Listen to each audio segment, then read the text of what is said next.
안녕하십니까. 찬양이 너무 아름답습니다. 기쁜 감동이 되었습니다.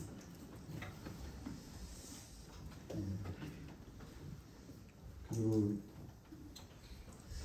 젊으신 분들이 앞에 이렇게 나와서 목소리 높여서 찬양하시는 모습이 참 보기 좋았고 마음이 깊은 감동이 됐습니다. 고맙습니다. 막 시작하기 전에 그때 그냥 그 화면에 띄어 있는 사진이 하나 있지 않았었어요? 눈이 산이 있고 위에 눈이 덮여 있고 하늘에 별들이 있고 그 사진 혹시 보신 분 보셨나요?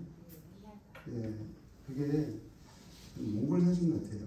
제가 제 집에 이제 마당이 아주 넓었거든요.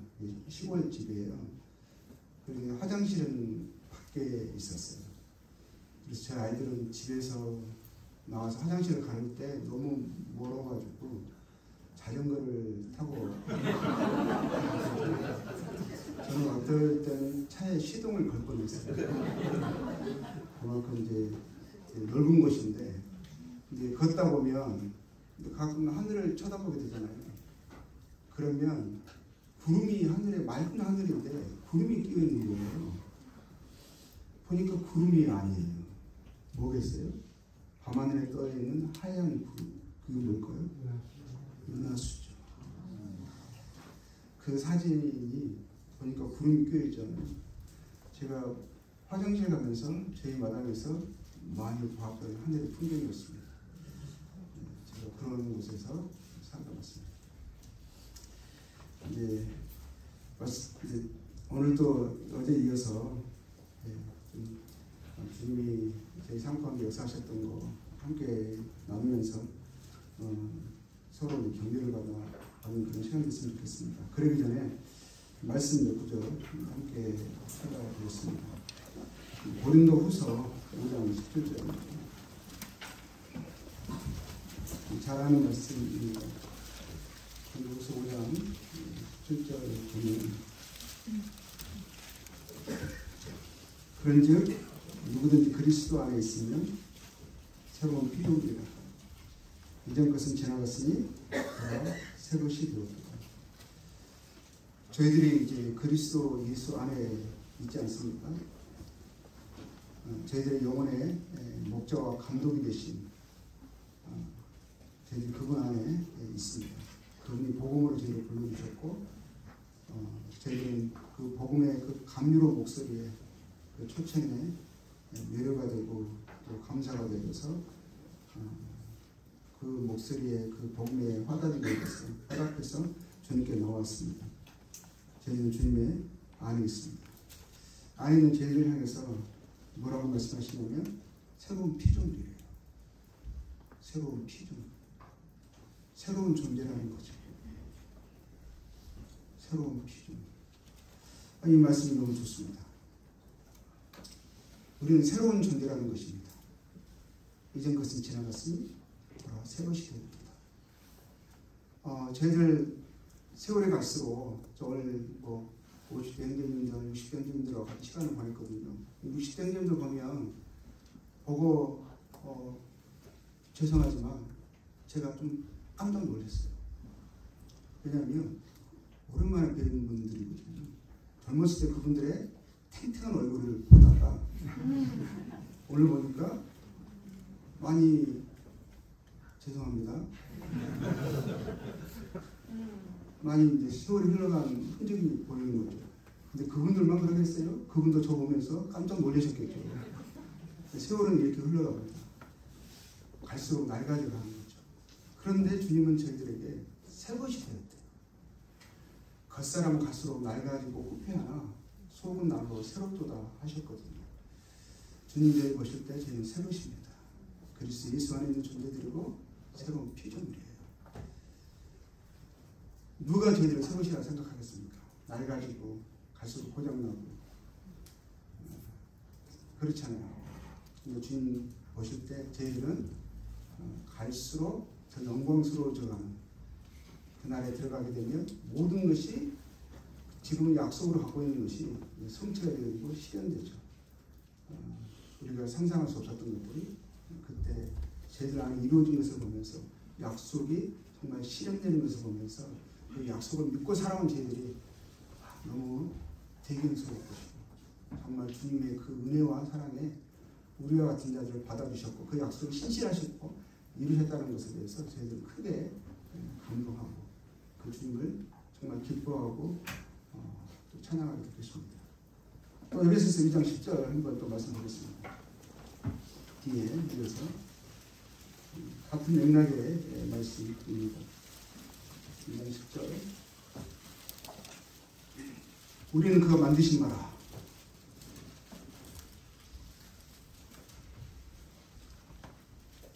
그가 만드신 바라 새로운 피조물이죠. 그리스도 예수 안에서 우리는 새로 지어진 존재들입니다. 그리고 우리가 우리 자신을 우리의 모습대로 사람들의 관점으로 우리를 바라보고 평가할 것이 아니라 주님께서 우리를 보시는 그 관점으로 그 시각으로 그 말씀으로 우리를 바르게 인식하고 평가하고 받아들여야 하는 것이거든요. 그게 어떻게 우리가 그렇게 말할 수 있지? 어떻게 감히 나는 전혀 그런 모습이 아닌데 이건 겸손이 아니라 불신이에요. 불신. 주님은 저희들에게 그리스도 예수 안에 있는 저희들을 이렇게 말씀하고 있습니다. 새 것이다. 새로운 피조물이다. 우리는 그리스도 예수 안에서 우리는 그의 존재들로 만들어진 자라 만드신 바라 하십니다. 만드신 바라. 그리스도 예수 안에서 선한 일을 위하여 지으심을 받은 자니 지어졌다고 말씀하고 있죠. 그리스도 예수 안에서 선한 일을 위하여 지으심을 받은 자니. 제가 주님 알기 전에 그리스도 밖에 있을 때 저희들이 그때 했던 일들은 하나님을 모르고 세상에서 소망도 없이 마음의 육신의 소욕과 충동을 쫓아 행했던 그냥 우리들 나름대로 뭐 괜찮아 좋아 서로 위안하면서 살아왔지만 실질적인 것은 악함이었죠. 저희들은 마귀를 쫓는 자들이었습니다. 너희 속에 악마가 있는지를 알지 못하느냐 했을 때 그 말에 아니야 라고 할 수 없는 그 말에 그냥 가슴을 그냥 제 심장을 찌르는 그 말이었죠. 정말 저희들은 종들이었거든요. 근데 이제는 감히 하나님의 형상을 쫓아서 그분에 속한 자로서 선한 일을 위하여 지음받은 이제는 선한 일을 할 수 있는 자격과 능력을 부여받은 이 땅의 사명을 가지고 우리는 살아가는 존재가 되었습니다. 사명은 그분의 어떠하심을 드러내는 거죠. 그분이 선하신 분이거든요. 그 선하심을 쫓아 살아가서 그분의 어떠하심들을 드러내는 그런 존재로 살라는 그런 부르심과 사명을 받고 우리가 이 땅에 살아가고 있는 거거든요. 먹고 살기 위해서 사는 게 아닙니다. 우리는 선한 일을 위하여 지으심을 받은 자라고 말하고 있어요. 이 일은 하나님이 전에 예비하사 우리를 그 가운데서 행하게 하려 하십니다. 이건 하나님의 저를 위하여서 그렇게 살도록 우리는 부르심을 입었어요. 그 가운데 행하라고. 그냥 이제 구원받았으니까 하나님 나라에 가니까 이제는 죽어도 이제는 지옥 안 가니까 천국 가니까 이제는 신났다 내 마음대로 살라 이거 절대 아니라는 거예요. 선한 일을 위하여 지으심을 받은 자예요. 그것을 행하도록 우리는 새 것이 되어진 그것을 할 수 있는 그런 약속을 가진 자들이고 그런 능력이 제 안에 있다는 것이죠. 성령이 제 안에 붙게 하시거든요. 주님의 사랑이 저희들을 붙들거든요. 또 로마서 14장 10절 한번 더 보겠습니다. 14장 7절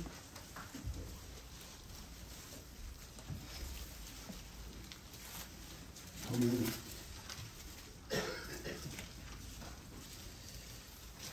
우리 중에 누구든지 자기를 위하여 사는 자가 없고 우리는 그리스도 예수 안에 있는 새로운 피조물들이고 새 것이 되었죠. 우리는 선한 일을 위하여 지으심을 받은 자죠.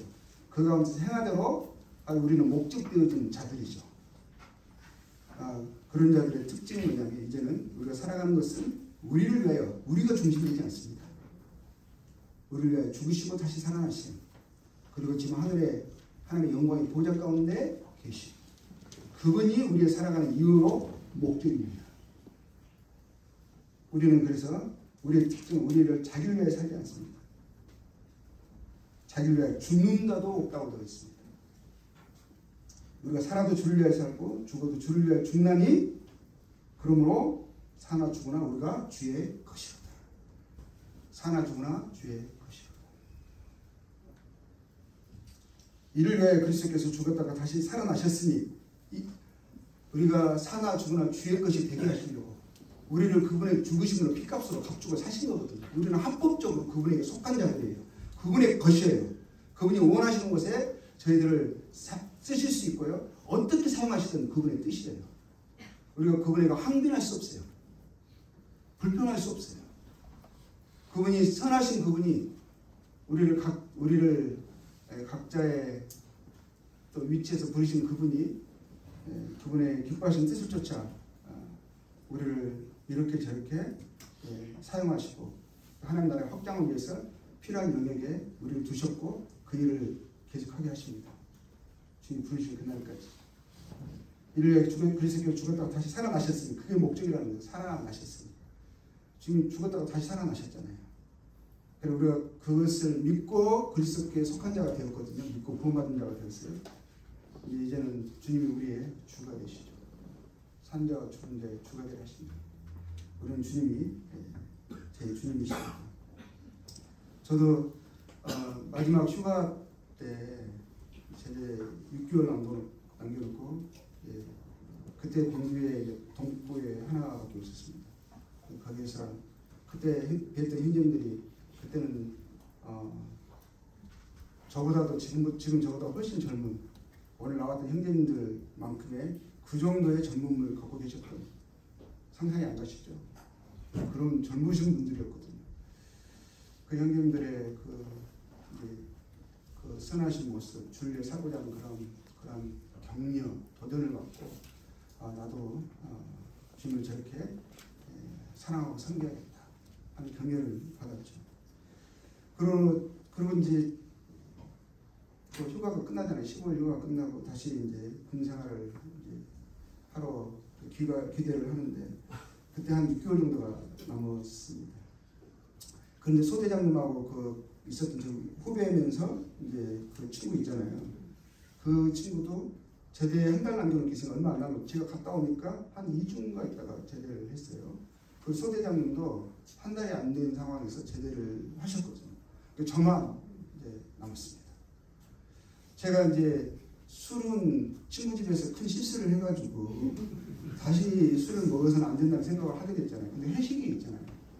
회식할 때 또 제가 여전히 사회를 봅니다.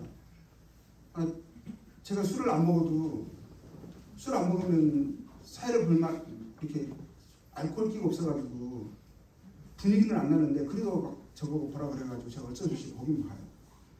근데 술은 안 먹었어요. 그 대신 제 앞에 뭐가 있었냐면 그 혹시 맥콜이라는 거 아십니까? 예. 맥주 아니에요. 맥콜입니다. 그러니까 그걸 딱 놓고 제가 그것만 마셨어요. 그래서 제 별명이 맥콜 수경이었습니다. 예. 그래서 이제 소대장님도 가시고 저만 남으니까 제가 두려운 거예요. 혼자 제가 이 신앙생활을 지켜나갈 수 있을까? 그 여전히 담배를 피우고 있습니다.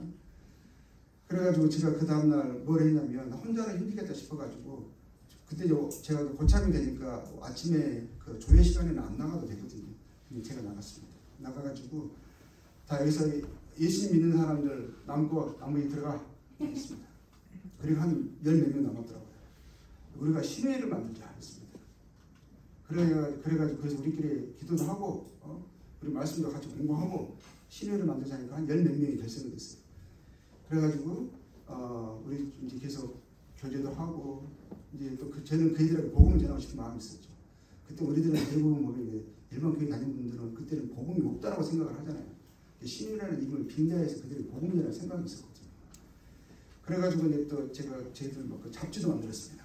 잡지의 제목이 하늘 양식이었습니다. 그래가지고 새생명의 사람도 거기서 가져와가지고 붙여가지고 만들고 그리고 막 간증도 같은 거 써가지고 하고 부대에 돌리기도 하고요. 그리고 이제 이걸 해서 그 남부경찰서가 있습니다. 그 서울 남부경찰서에서 크리스마스 때 저희들이 발표됐어요. 그리고 실로암의 노래를 부르면서 경찰이 다 모아놓고 발표하고 막 저희들이 막 연극도 하고 막 그런 기억이 납니다. 그러니까 그렇게 군생활을 했습니다. 그리고 이제 친구들에게 복음 전하고 그 사람들이 갑자기 사람이 달라져 버렸잖아요. 그러니까 그들에게도 이제 적잖은 충격이 됐죠.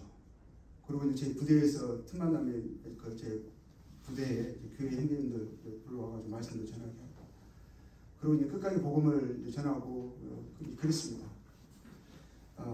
그리고 이제 제가 제대를 하고, 근데 이제는 제가 구원받고 나서 예전에는 가족이나 다른 사람을 생각하는 게 별로 없었거든요. 이게 내가 삶의 중심이잖아요. 내가 즐거워야 되고. 그런데 구원을 받고 나니까 이제 다른 사람이 눈을 보이는 거예요. 그럼 누가 젊은 내 생각이 나겠어요? 가족이 생각이 나죠. 그리고 제가 보니까 지금까지 부모님이 저를 대하시는 것처럼 저는 그냥 자식으로서 누리기만 했었지 한 번도 부모님의 사랑에 대해서 별 생각이 있는 게 없는 것 같아요. 그때 생각이 나고 부모님 복음을 전해야겠다는 생각을 하게 되고, 그래서 이제 제대하게 되면 이제 그 생각만 하고 있는 거죠. 그래서 그때 제가 할 수 있는 것이 뭐냐면, 그때 그 월급이 15,000원인가 했던 것 같아요. 그 제가 6개월을 모았습니다. 어머니 혹시 기억나실지 모르겠지만 제대하는 날 제가 그 돈을 모아가지고 청소기를 사갔습니다. 기억나세요? 그것은 단순한 청소기가 아니라 6개월을 모은 거거든요. 그 담대 같은 그 첫날 돈 받으면 그 다음날 축값으로 다 회사값 주는 돈이었거든요. 그런데 그 이제 부모님이 어떻게든 마음을 먹고자 하는 마음 그런 게 있었죠. 그래가지고 또 제대하고 나서 부모님에게 복음 전하고, 제가 어머님 제가 가면 너무너무 좋아하세요. 막 반가워하시고 하는데 제가 나 입에서 나오는 말들 어머니 너무너무 싫으셨다고 하더라고요. 너무 귀찮게 하고 막 교회 가자 그러고. 아버님은 물론 신경도 안 쓰시고 전혀 관심이 없으셨죠.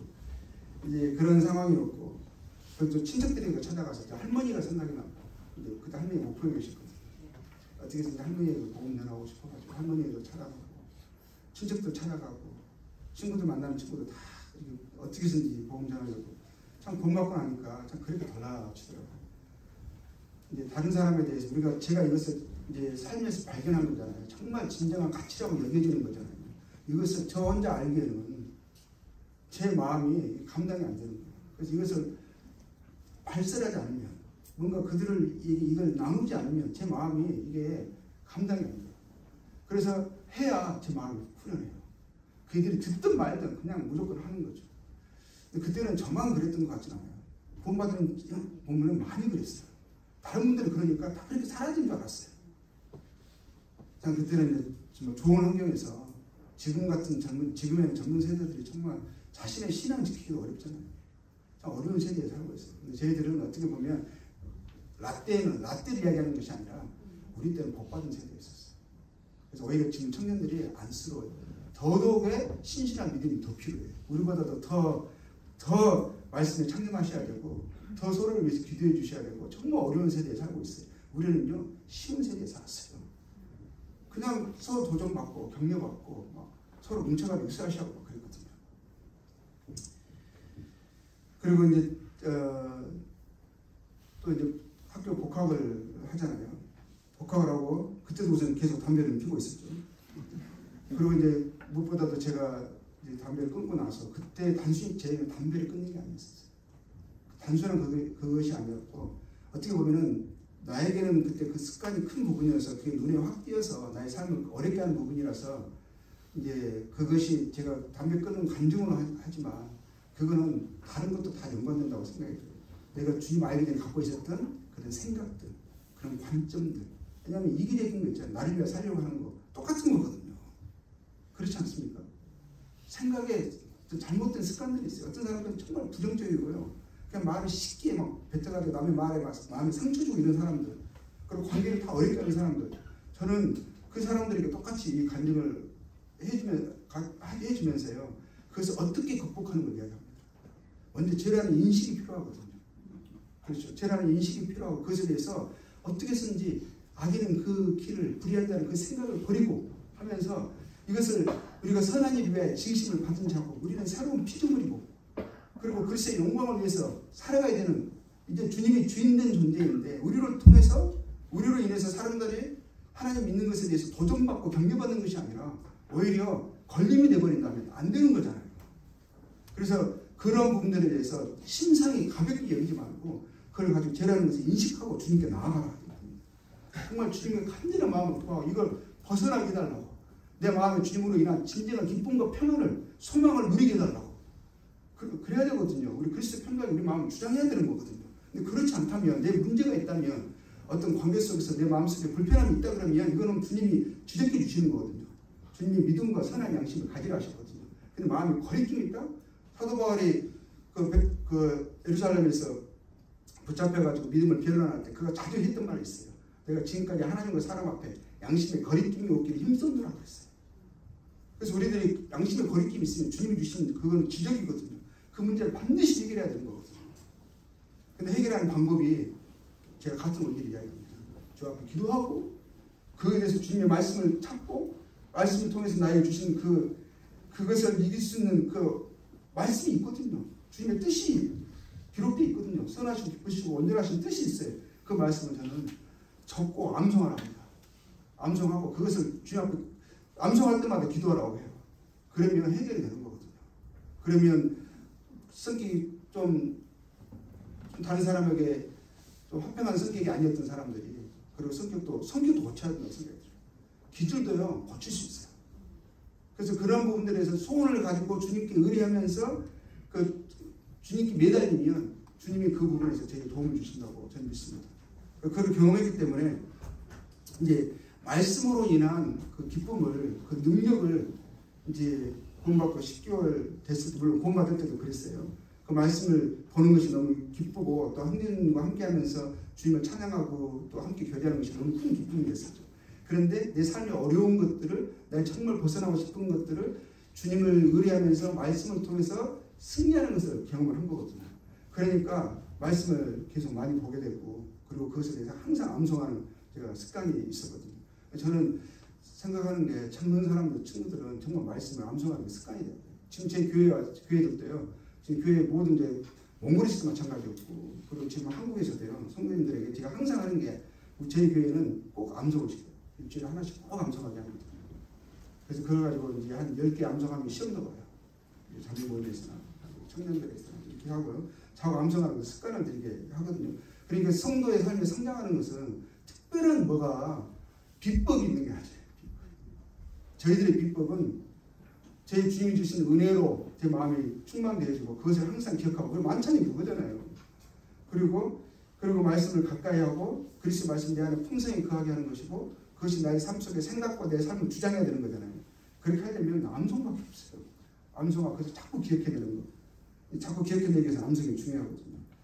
그래서 제 마음이 그때 그런 상태니까 어느 날이 있었어요. 교회에 갔는데 한 형제님이 그냥 일만의 간증을 하시는 거였었거든요. 근데 이제 그 마음이 제 마음이 주님을 인해서 일주일 동안 또 힘들었거든요. 학교에서 갈수록요 친구들이 저를 피하는 것을 알게 됐어요. 저는 지금까지 그때까지 혼자 밥 먹어보지 못했어요. 항상 친구들과 함께 있었고요. 그리고 정말 항상 친구들과 어울려 다니는 것이 함께 있는 것이 그냥 자연스러운 거였거든요. 근데 어느 날 순간에 친구들이 저 빼고 모르고 있는 거예요. 점심 먹는 저 혼자 있는 거예요. 왜냐면 애들이 싫어하는 거예요. 그 전에 저한테 그러더라고요. 저 한 친구가 찾아와가지고 저한테 막 뭐라 하면서 친구들 너에 대해서 뭐라고 하는 줄 아냐고. 너 꼭 술자리까지 와가지고 왜 그러냐고. 그러면서 친구들이 너한테 그런다고 하면서 너 진짜 그러지 마라. 얘는 저한테 막 거의 막 울면서 막 글썽글썽해가 저한테 막 너무 제가 안타까운 거예요. 네가 안타까워. 그래가지고 서로 막 그런 거거든요. 나중에 보니까 친구들이 이제 서서히 웃는 거예요. 그래서 제가 생각이 납니다. 그 중앙대 그 뚝방이 있거든요. 바람이 불어요. 저 운동이 아니고 저번에 뚝방을 딱 걸어가 바람이 붑니다. 그때 제가 머리에 휘날립니다. 지금 마음으로 불어도 머리가 휘날리지가 않지만 머리 휘날림을 쫙 하면서요. 마음이 막 허전했던 공허했던 마음이 좀 쓸쓸한 마음 이런 게 있거든요. 그러면서 그때 막 그런 마음 막 주님께 막 아뢰면서 막 주님 하면서 막 혼자 막 찬양하면서 제 마음을 막 주님 앞에 이게 회복시키고 또 주문해서 충만해서 그거 막 걸어갔던 그 기억이 나거든요. 그랬는데 제 과 애들하고는 제가 복음을 다 전해봤어도 친구들이 나중에 그더라고요. 그 친구 TV 나오는 애들이었어요. 그중 하나가 딱 제가 걔한테도 복음을 전했거든요. 버스 타고 올라가면서. 그러니까 타고 보고 웃더라고요. 가만아 그만해라. 그러더라고요.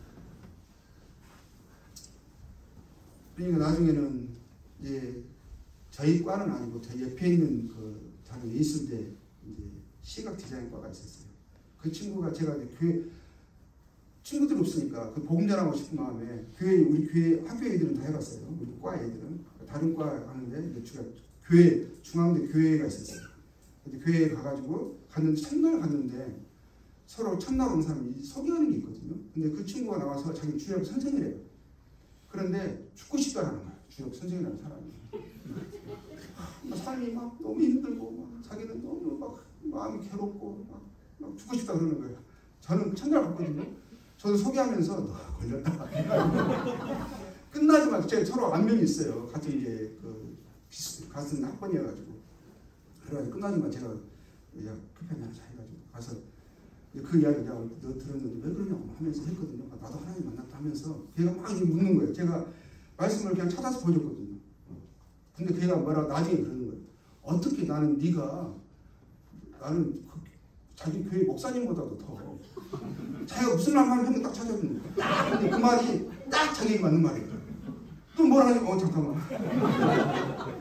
이게 암송돼 있으니까 또 그러니까 걔가 또 이상하게 우리들이 복음이라도 쓰는 말, 꼭 필요한 말, 그 말을 가지고 고민하고 있는 거예요.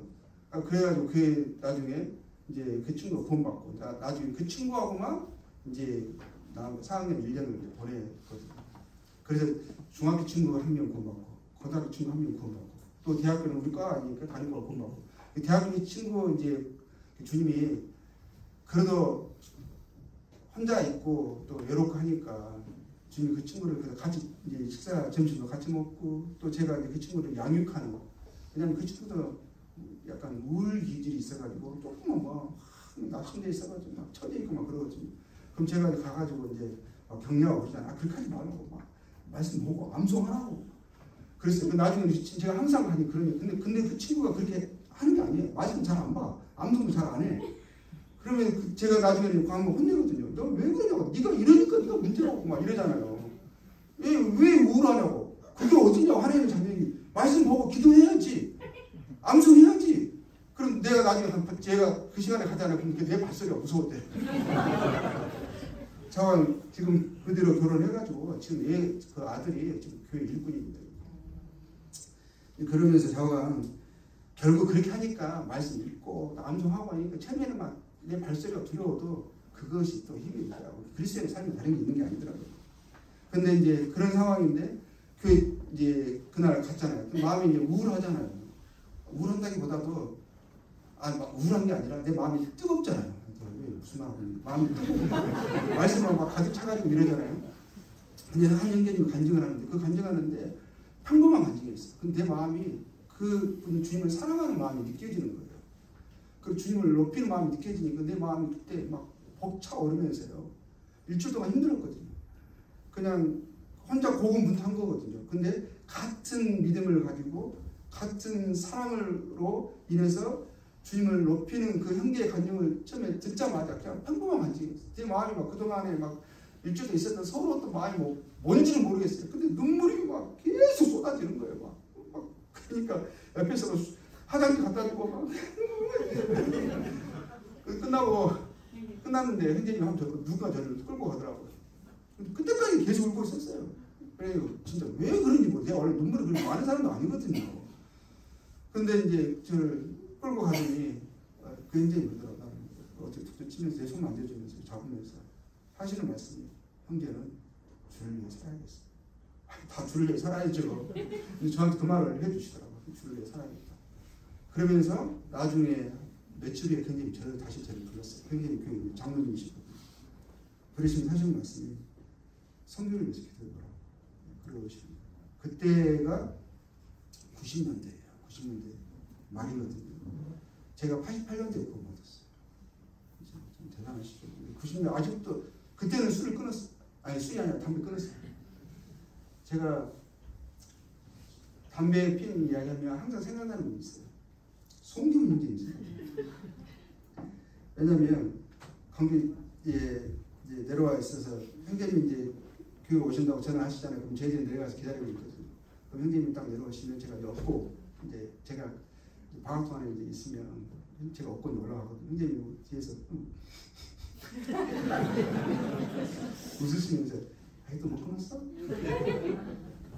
에이 어렵지? 이러셨거든요. 형님의 그 다정한 모습이 생각이 나요.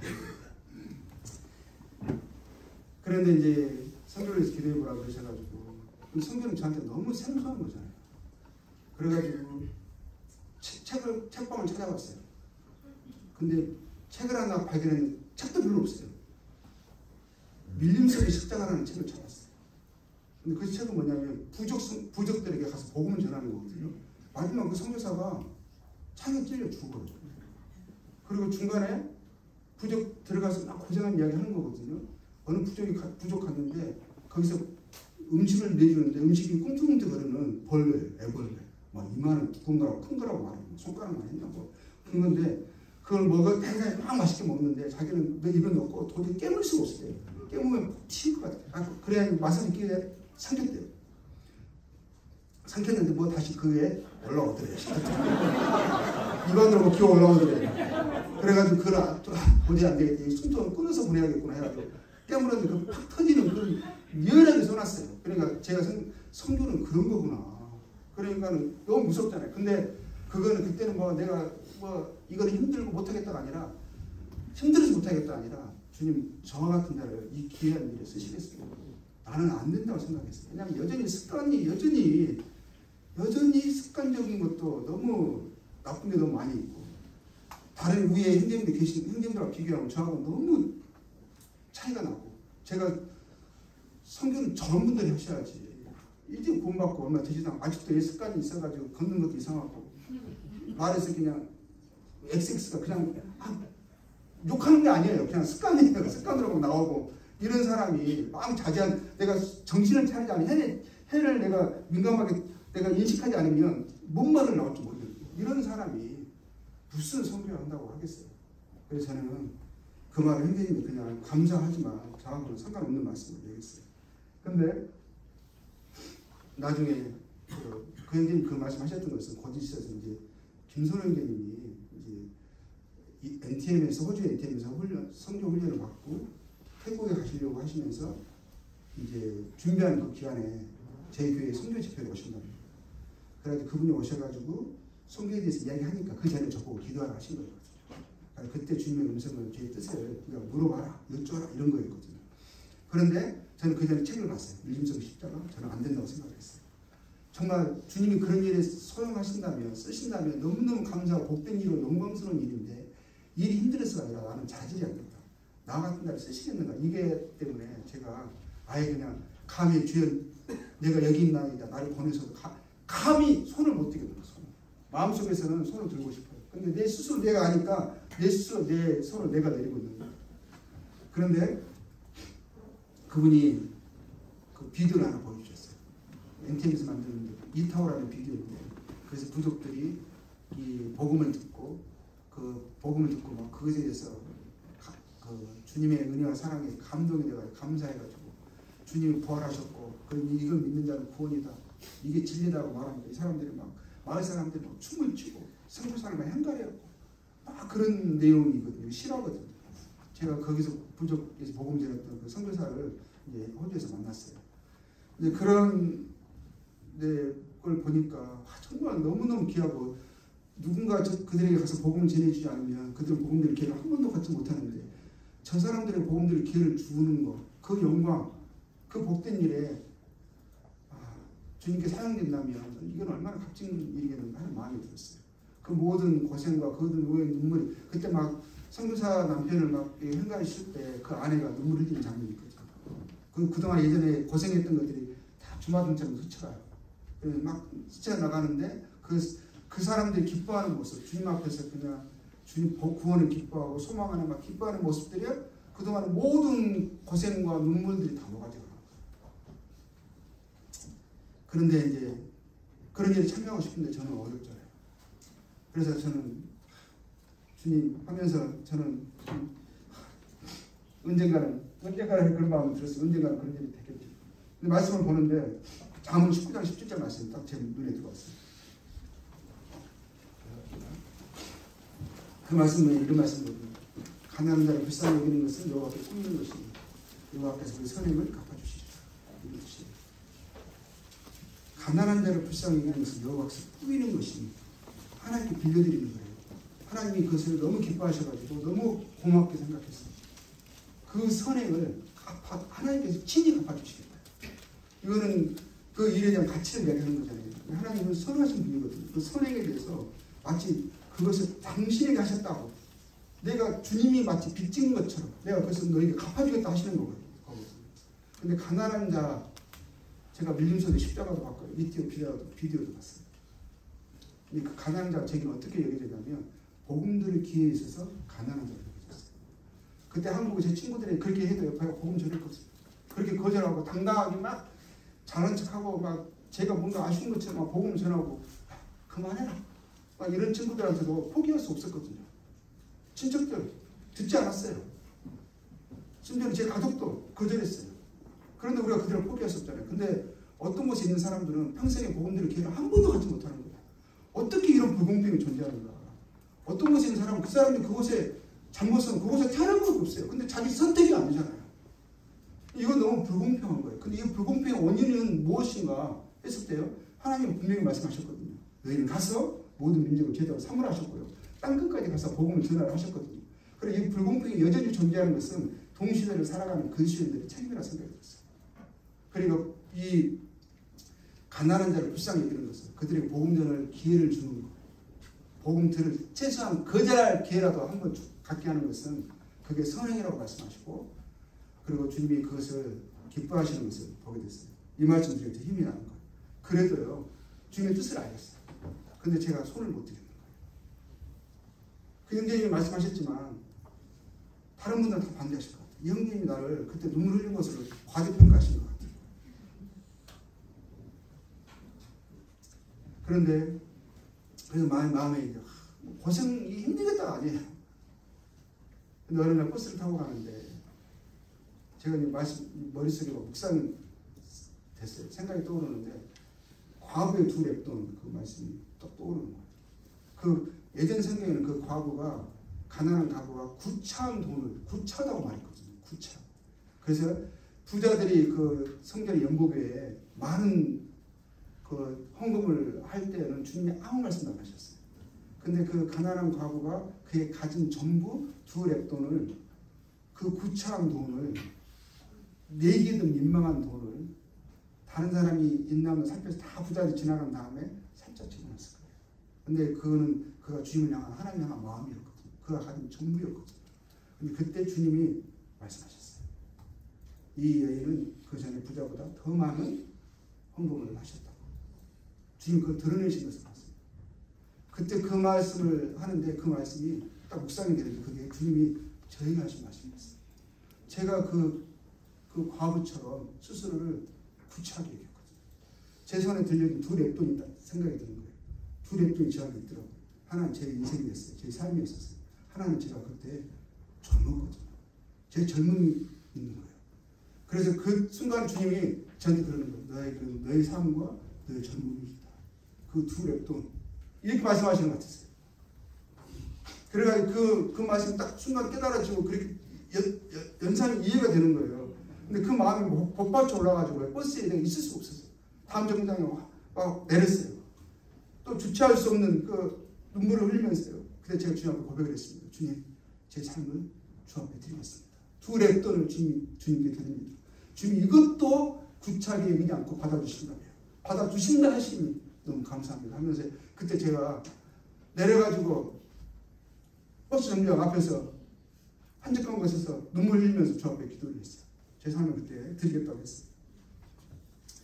그리고 또 그 뒤에 계속 말씀 보는데 저는 이상하게 헌금 가지고 말씀을 많이 하세요. 고린도후서 8장 8절에 주님이 이렇게 말씀하시는 거예요. 내가 명령으로 하는 말이 아니요 고린도서 8장 8절입니다. 명령으로 하는 말이 아니고 오직 다른 이들의 간절함을 가지고 너의 사랑의 진실함을 증명하고자 하는 거다. 내가 명령으로 하는 말이 아니고 이것은 주님이요 저희를 협박으로나 억지로 하게 하시거나 저희를 원치 않은 일을 하게 하시는 게 아니에요. 주의 사랑에 강권하심으로 하게 하시는 거지. 주님 우리를 사랑하셨고 그 사랑에 붙잡혀서 주님 저와 같은 자를 사용하신다면 사용하시는 것이 감사하고 고마운 거예요. 그런데 뭐라고 하냐, 다른 이들의 간절함을 가지고 그들의 필요가 있거든요. 가난한 자들, 누군가 그들에게 가서 복음을 전해주지 않으면 그들은 복음 들을 기회를 평생에 한 번도 갖지 못해요. 그들의 간절한 필요를 주님 보게 하셨어요. 간절함 가지고 너의 사랑의 진실함을 증명하고자. 제가 주님을 정말 사랑했거든요. 사랑하거든요. 주님 저를 사랑하신다는 걸 제가 믿거든요. 그 진실함이 사랑을 받은 자로서 사랑을 할 수 있는 기회를 주님이 저에게 허락해 주신다면, 증명할 수 있는 기회를, 그 사랑을 표현할 수 있는 기회를 주신다면 그건 너무너무 감사합니다. 이 말씀이 제 마음에 또 딱 들어오고 하나 하시는구나, 경계하시는 걸로 여기겠습니다. 그리고 12절에 또 이렇게 말씀하시는 거예요. 할 마음만 있으면 있는 대로 받으시라. 없는 것을 받지 아니하시라. 마음을 이야기하시더라고요. 받으신대. 받으시겠대요. 주님이 받으시겠다는데 네가 네 스스로를 그렇게 평가하지 말라고 하시는 것 같았어요. 그리고 9장 1절에 또 이렇게 말씀하셨어요. 각각 그 마음에 정한 대로 할 것이요 인색함으로나 억지로 하지 말지니 하나님은 즐겨내는 자를 사랑하신다. 즐겨내는 자. 하나님을 사랑함으로, 하나님의 진실한 사랑에 감사함으로 하나님 앞에 제 삶을 드리겠다고 고백한 이 고백이 오히려 하나님은 구차하다, 합당하지 않다고 말씀하시는 게 아니라 그것이 기뻐하신다는 말씀입니다. 이런 말씀들 제 마음에 큰 격려가 품려 있어요. 그래서 선생님이 다시 한번 물어보시더라고요. 그렇습니다. 가겠습니다. 제가 여기 있나이다. 근데 제가 그때 아내랑 결혼 교제하고 있었어요. 지금의 아내랑. 저는 그때 그 선생님이 물어보시는 거예요. 지금 교제하고 있는데 그 자매가 만약 안 간다고 하면 어떻게 하는 거냐. 저는 먼저 주님이잖아요. 그래서 마음속에서는요, 만약 안 간다고 하면 이 장면은 아닌 것 같아요. 근데 제 마음속에 어떤 생각이 있었냐면 저를 좋아하는 것 같거든요. 갈 줄 알았어요. 가겠다 할 줄 알았어요. 제가 그 말을 했어요. 했더니 저는 몰랐는데 살이 좀 빠지더라고요. 다이어트 하나 그랬더니 그걸 가지고 한 몇 주를 신음을 했대요. 했는데 지금 우리는 그때 만나자마자 거의 결혼을 약속하고 만나는 거거든요. 그래서 이제 결혼을 약속했기 때문에 그때는 쟤를 자기 이제 남편처럼 생각을 했다고 하더라고요. 아브라함에게 사라가 어떻게 했는가, 그 말씀이 마음에 묵상이 됐고 그 말씀을 통해서 제가 못 믿어서 그랬대요. 그냥 왜냐하면 지금 앞에서 까불까불 하거든요. 열심히거든요. 그러니까 그 젊음의 충동으로 그냥 주님의 뜻이 아니라 자기 충동으로 하는 것 같더래요. 하나님의 그것을 힘들어서가 아니라 저가 못 믿었던 그것도 주님이 지적을 하시더래요. 그래서 사라가 아브라함에게 주라 칭하여 순종한 것처럼 그러한 해결을 주님이 받으시고 부족한 부분을 주님이 해결하겠다는 그런 말씀을 이렇게 받았다고 하더라고요. 그래서 나중에 한다고 해가지고 그래서 나중에 선교 훈련을 받으러 갔습니다. 호주로 갔거든요. 그 마음에 죽으면 죽으리라는 각오가 있었어요. 근데 가보니까 호주는 그 정말 비전한 마음으로 호주를 갔거든요. 공항에 내렸는데 호주가 너무 좋은 거예요. 시드니 그 하버 그 오페라 하우스 뭐 또 너무 좋고, 근데 그러면서 거기서 훈련하는데 뭐 정글 캠프도 하고 막 여러 가지 이제 그 거기서도 이제 화장실은 밖에 있었어요. 그리고 집안에 수도꼭지도 없어요. 그 밖에 물 길어하지. 왜냐면 성교제 가면 똑같은 적응 훈련을 해야 되니까. 그래서 똑같이 이제 그 생활을 하는 거거든요. 밖은 호주 시드니인데 안은 정글이에요. 그래가지고 그런 곳에서 이제 저희는 이제 A2를 낳습니다. 둘을 낳고 그래서 한국에 왔는데 3년 만에 온 거잖아요. 왔는데 교회가 옛날하고 다른 거예요. 오자마자 어떤 한 형제님 붙들어 놓으시더니 선교라고 생각하지 마라. 그 교회가 막 일꾼들이 막 서로 막 분열되고 싸우고 막 이런 상황이 있었어요. 그 전에 그 좋았던 충만했던 교회가 몇 년 사이에 우리가 갈등된 데서 약간 불안한 기색이 있었거든요. 근데 저는 어리니까 잘 모르죠.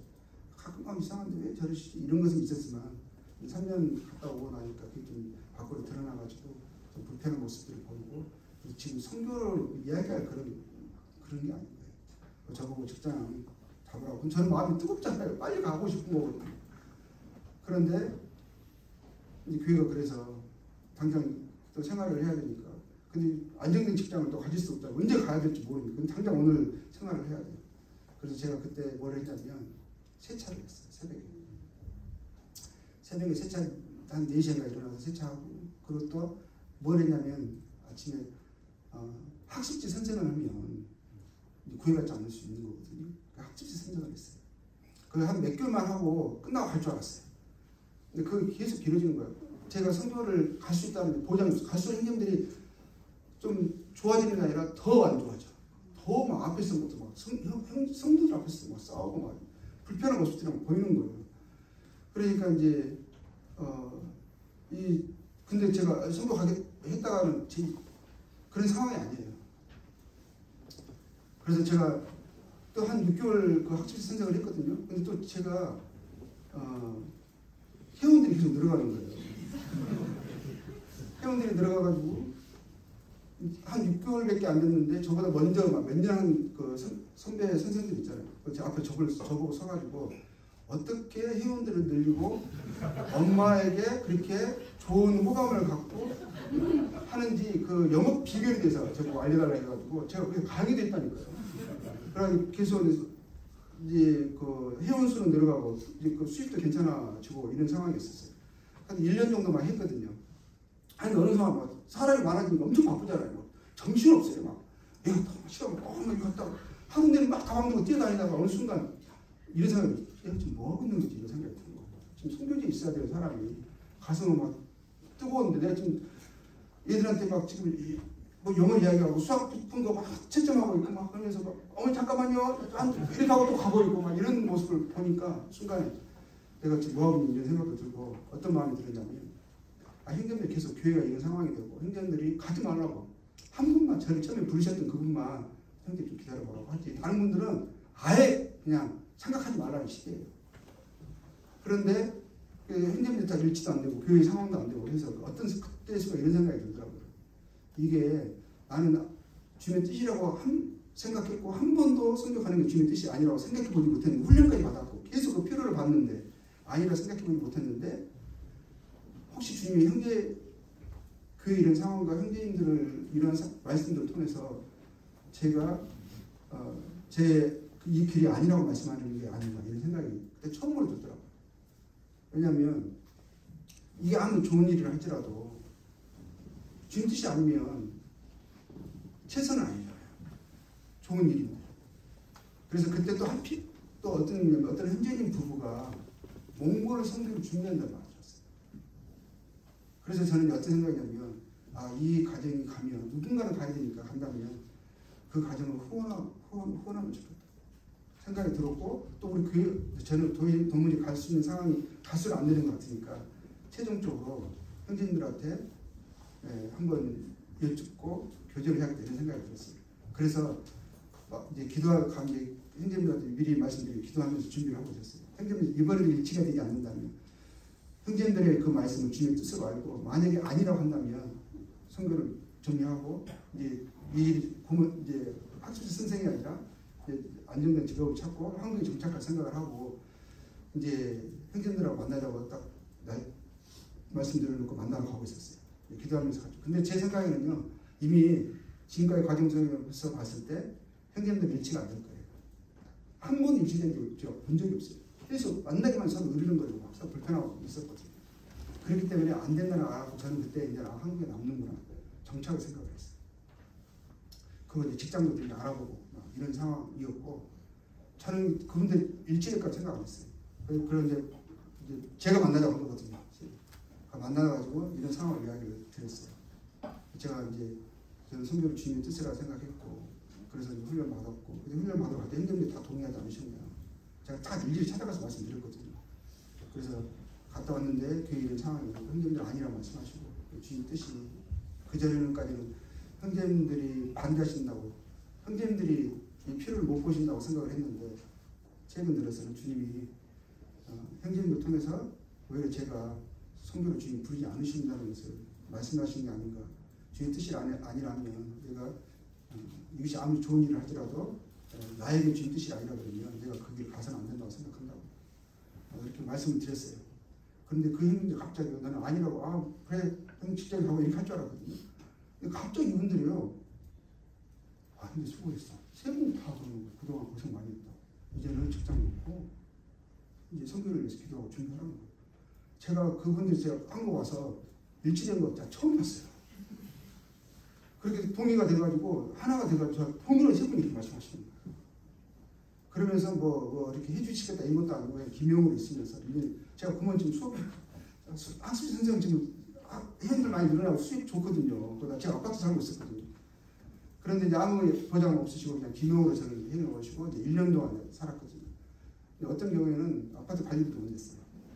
그런데 그 기간이 너무 행복했어요. 주님이 채우신다는 것도 경험하고 또 그 일을 이제는 할 수 있겠구나 싶은 마음이 들어가지고, 어떨 때는 애들 둘이잖아요. 들은데 집에 돈이 없어가지고 딱 1,000원 있을 때 있었어요. 그래가지고 아이들하고 그때 베스킨 라빈스가 생겼거든요. 1,000원짜리 컵이 있었어요. 컵을 놓고 우리들이 화려한 사치다 하면서 우리들이 막 즐겁게 그 컵을 먹었던, 아이스크림 먹었던 생각이 나요. 근데 주님이 필요할 때는 뭐 형제들 갑자기 집에, 저희 집에 아파트, 자기들은 집이 더 그냥 조그만 집에서 상하방에 살고 이런, 저희 그 아파트 살았거든요. 근데도 오면 집에 오면서요, 쌀 메고 오고 고기 가져오고 막 이러더라고. 그렇게 1년 동안 생활하면서 이제 몽골에 이제 가게 됐어요. 그리고 이제 제가 한 가지 말씀드리는 것은 아내랑 결혼하고 나서 호주 가가지고, 제가 이제 결혼해서 이제 처음으로 이제 호주 가서 정착하면 사는 거잖아요. 근데 제가 뭘 느꼈냐면, 이제 아내가 별 문제가 없었는데 조금씩 다툼이 있었어요. 제가 말하면은, 왜냐면 다툼이 뭐냐면 저는 아침 일찍 일어나고 새벽에 막 일어나고 기도하고 막 이렇게 하는 거거든요. 아내는 그게 새벽에 잘 못 일어나는 거예요. 그게 저는 이해가 안 되고 답답한 거예요. 그래서 막 뭐라고 해요. 그럼 처음에는 눈을 툭툭 흘리고 알았어 잘해고 올게 막 이랬거든요. 이 자녀도 열심히 살고 싶은데 피곤하고 좀 얘도 임신되고 막 이랬잖아요. 좀 그걸 이해해줘야 되는데 저는 이제 막 제 열심을 막 읽고 하려고 했던 거죠. 나중에는 이제 자기가 뭐 힘들고 그러니까 저한테 쳐다보면서 막 따박따박 뭐라 하는 거예요. 그래가지고 이제 몇 번 갈등이 있었어요.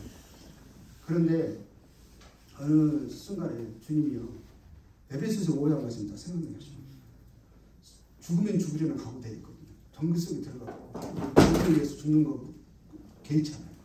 근데 주님이 뭐라고 말씀하시냐면, 그 예수 말씀이요 동일하게 그 전에 5장 21절에 그리스도를 경외함으로 피차 복종하라 이러시고, 피차 복종하라, 피차. 그리고 남편들 아내 사랑하기를 그리스도께서 교회를 사랑하시고 교회를 위하여 자신을 주신같이 하래요.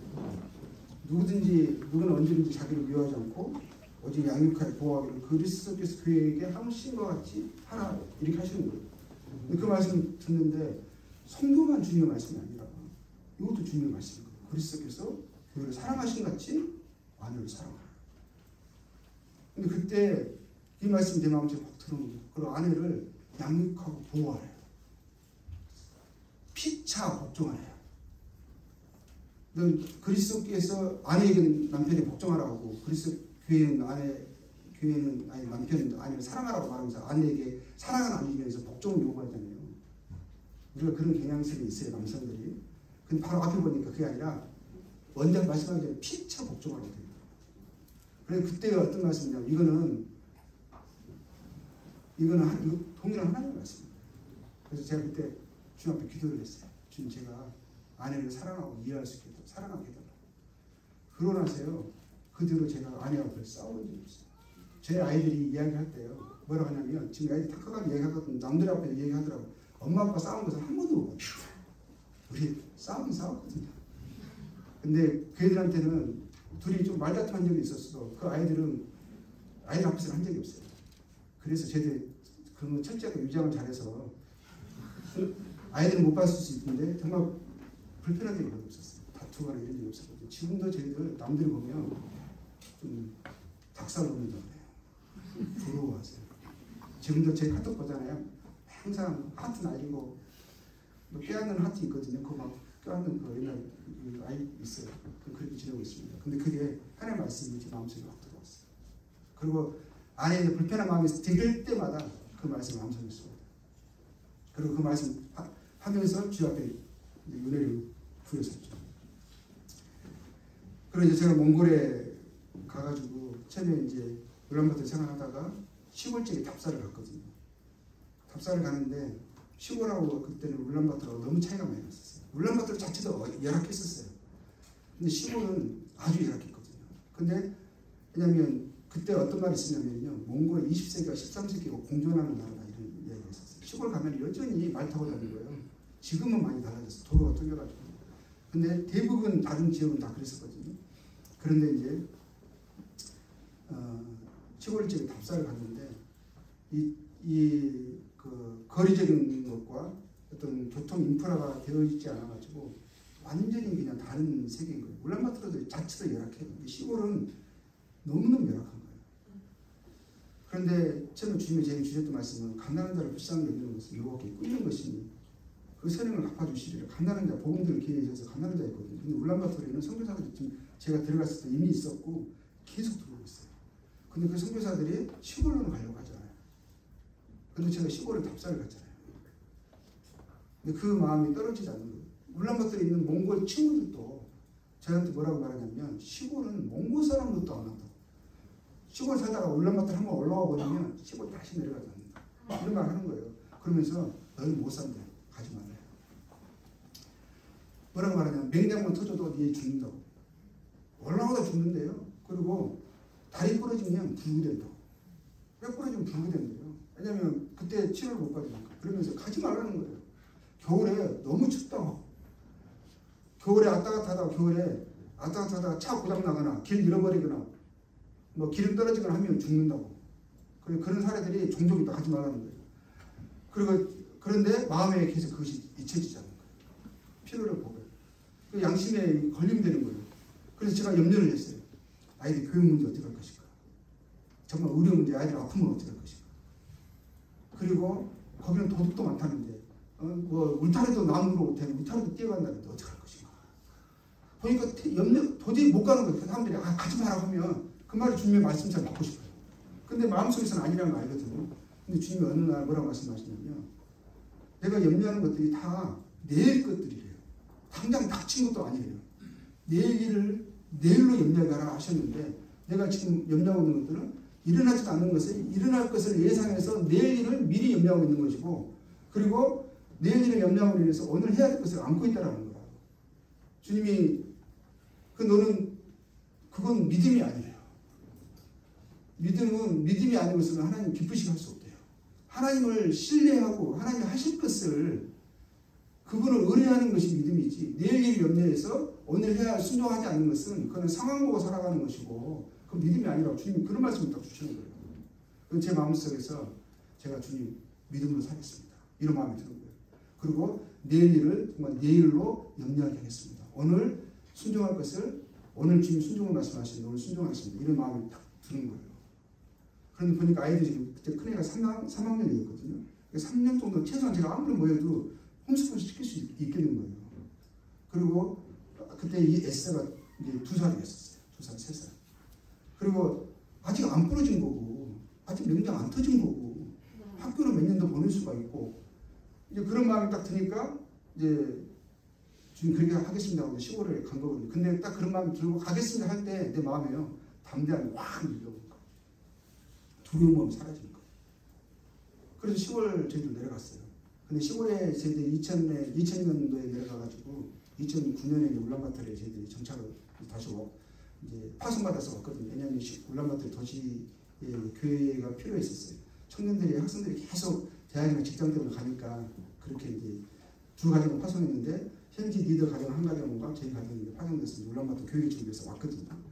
그런데 그 있는 기간 동안 아이들이 그래요. 지금도요. 그때 몽골에서 운두랑에서 살았던 그 기간들이 가장 추억이 있고 가장 행복한 시간들이에요. 왜냐하면 저도 그래요. 저도 그 시간이 그때 너무 추웠고 어떤 때는 낮에도 영하 40도가 넘었었어요.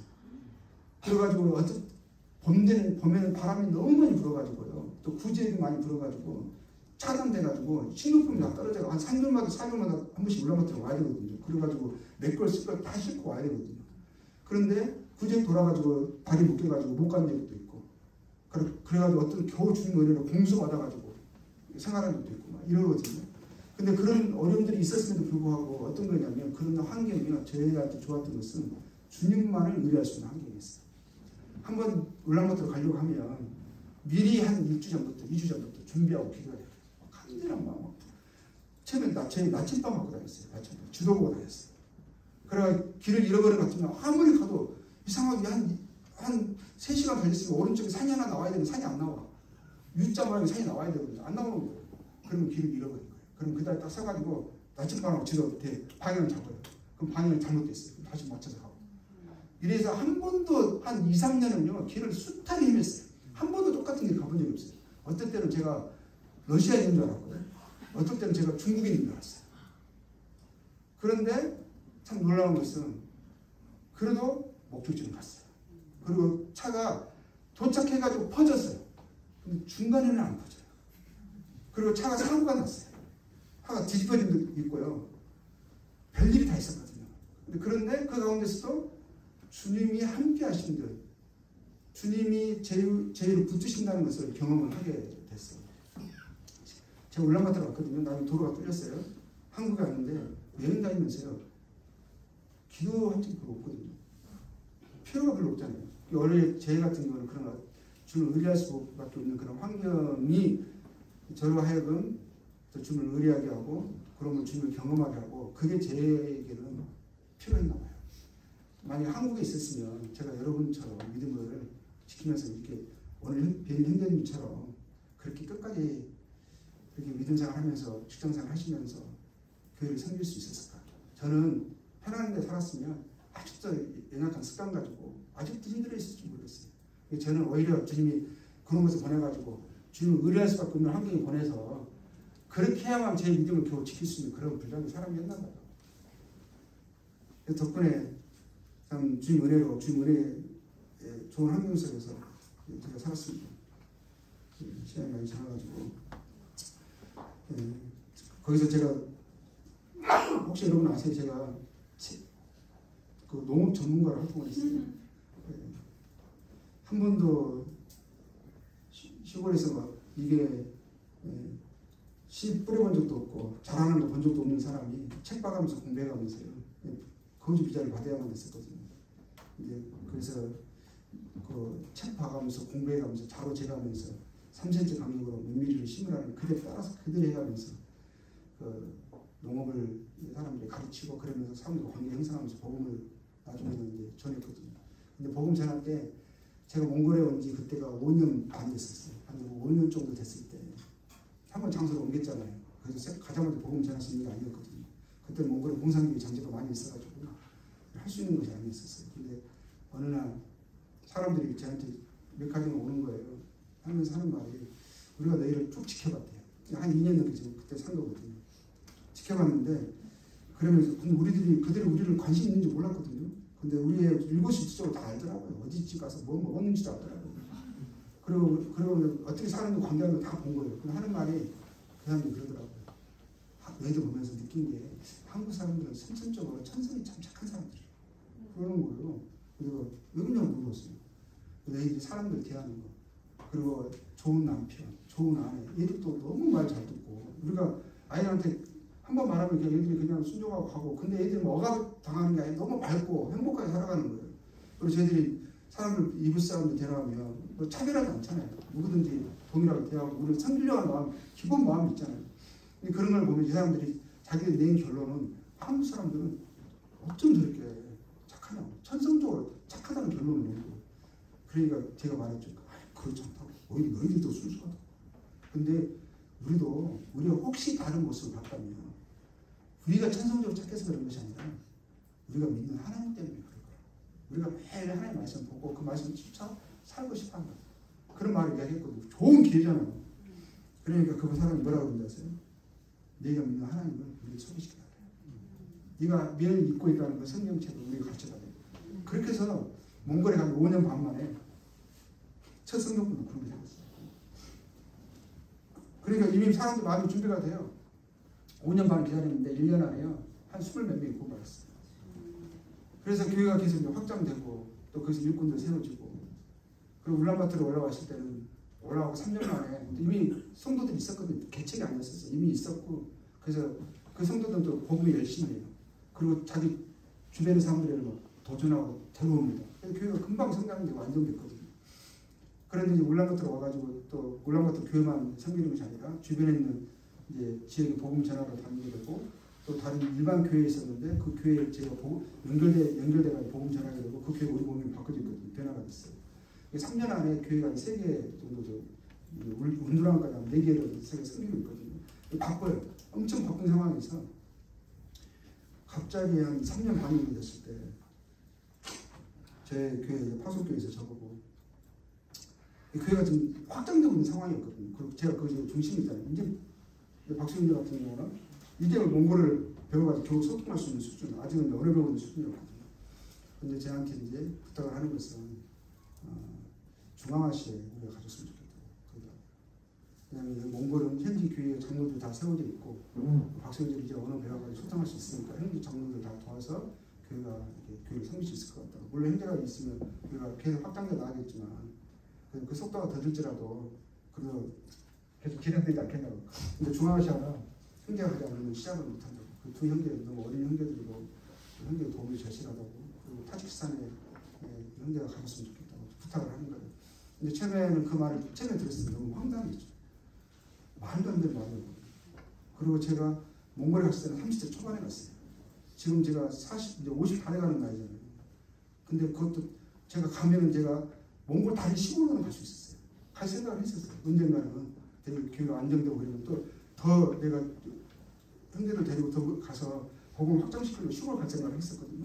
그리고 나중에 내몽골 중국까지 갈 생각을 했었어요. 그러니까 중국 갈 때마다 중국 책 가져와서 제가 중국어를 또 몇 개월 공부한 적도 있었거든요. 언젠가는 가겠다 싶어가지고. 그런데 그때 몽골이 아닌 다른 나라, 다른 언어권을 간다는 상상을 못했어요. 근데 교회가 진지하게 부탁을 하는 거예요. 장로들이 부탁을 하고. 그래서 그때 이제 마음속에 생각한 것은 선교사는 교회의 발이라고 생각을 했거든요. 교회의 발. 그러니까 교회가 그것을 통일을 일치하고 장로들이 원하는데 주님이 뜻일 수 있겠다 이런 생각을 했었거든요. 그리고 나는 마음에 싫고 동의가 안 되지만 그래도 왜 장로들이 이렇게 일치하고 있고 왜 이거 필요를 보고 있고 다 내가 생각하는 것은 그럴 텐데 그걸 알면서도 이렇게 말하는 것은 주님 뜻일 수 있겠다 이런 생각 듣고 그냥 자꾸 무시할 수는 없었어요. 그렇지만 내 마음속에 그것에 대해서 동의하는 마음이 전혀 없었거든요. 그런데 어느 날 말씀을 빌립보서 1장 8절 말씀을 들어보고 1장 8절이 아니라 이 말씀만 하고 시간이 지나서 끝나겠습니다. 빌립보서 2장 17절 같아요.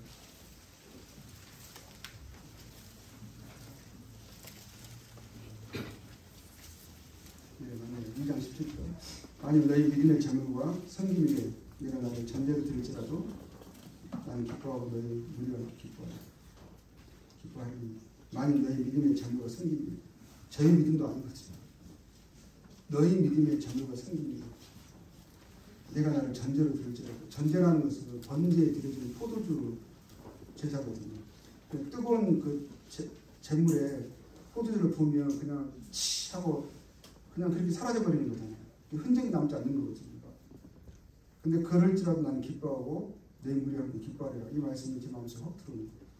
주님이 우리에게 원하는 것은 주님의 일에 우리가 소용되는 것이고 나의 흔적을 남기는 것이 아니고 그리고 또 내가 원하는 것에 드려지는 내가 원하는 것을 내가 가는 것이 아니라 주님이 쓰시겠다 하시면 그것을 어디든지 주님이 사용하시는 것이지 이런 생각이 들었고, 그리고 꼭 나의 믿음의 나의 믿음이 아니고 교회와 함께하는 거고, 교회가 그렇게 일치한다면 내가 그것에 아직은 그것에 내 마음에 허락되지 않는다 할지라도 이것을